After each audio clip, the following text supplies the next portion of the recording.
Okay, gang. So we are back, and we're back for our mystical business, the love for shirts. This essentially now you have your Google My Business page. Now remember that you still have to verify your business, and this is when as we're going through that process, you can either have the code mailed to you. It can take anywhere from 3 days to 7 business days, or if you're lucky, they can verify your business from your telephone number. It just really depends. But essentially, this is where once assuming all that's done, you can still do all this stuff beforehand.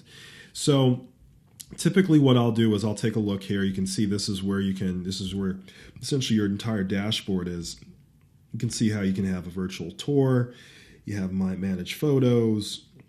You can talk about your followers on Google Plus. You have your phone number here, your hours of operation, website. We want all that stuff filled out. I mean, every last bit of it we want filled out.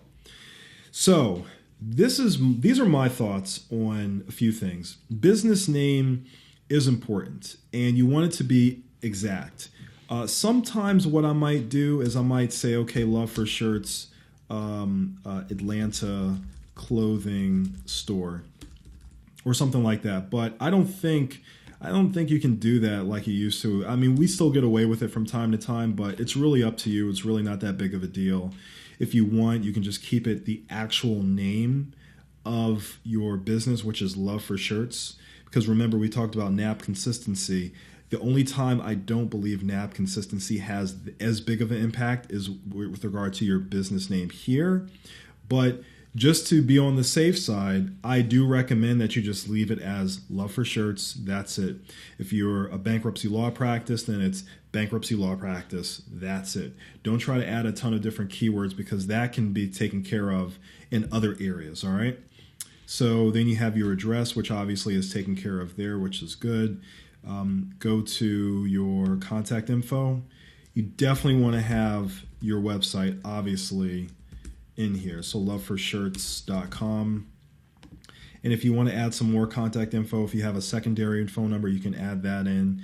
My recommendation, the more the merrier. The more contact information you have, particularly with just your phone number as well as your website, the better.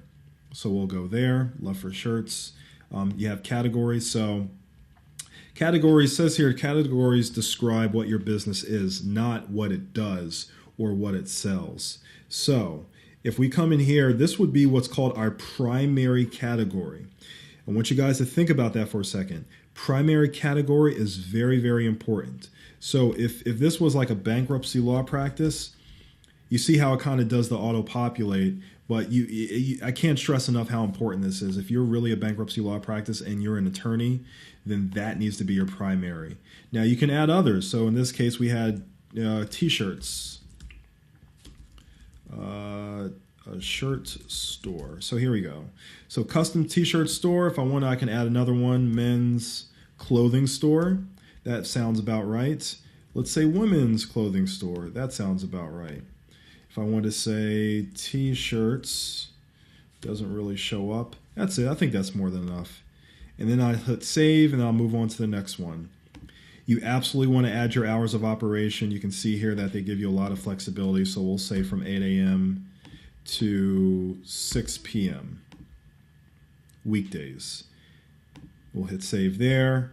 And then introduction. This is where you have a chance and an opportunity to add more information about your business. So Love for T-shirts is a clothing store based out of Atlanta, Georgia. We create custom T-shirts for our customers. Visit us at www.loveforshirts.com. And you can even, hey, here you go. Here's your first link, right? You can actually create a link back to your website from here, which is kind of cool. Of course, we already knew that, but I typically would have this be a lot more robust than this. I'll probably have at least a paragraph or two, at least 7 to 10 sentences talking about my business, or at least providing somewhat of an introduction to our business. But for this sake, I'll just do that. I'll hit save. I'll hit done editing. And so then I'll come in here. I'll put a photo in here or a logo or something along those lines. You can do interior photos, you can do exterior photos, you can do product photos, you got team photos, additional photos. I mean, they really do give you quite a bit of flexibility in that arena. So let's go back to home and see. All right.